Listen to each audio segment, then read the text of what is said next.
একদিন গরু মা গৌরী আর তার বাচ্চা টুমটুম ঠিক করল এবার টমেটো চাষ করবে। তারা মাঠে হাল চাষ করল, বীজ বপন করল, নিয়ম করে পানি দিল। টমেটো গাছ একদিনে 2 ফুট লম্বা। টুমটুম খুশিতে লাফাতে লাফাতে বলল, মা আমরা তো কৃষক। গৌরী হাসে বলে, কৃষক গরু? তখন হঠাৎ পাশের জঙ্গলে থাকা এক পাগল হাঁস এসে মাঠে ঢুকে পড়ল। হাঁসটা চিৎকার করতে করতে টমেটোর উপর প্যাচ প্যাচ করে নাচতে লাগল।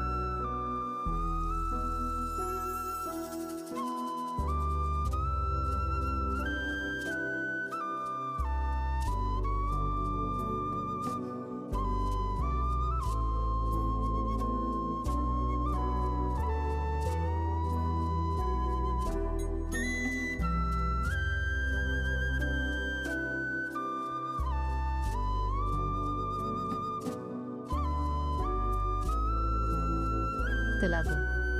টুমটুম চিৎকার করল, মা হাঁসটা পাগল।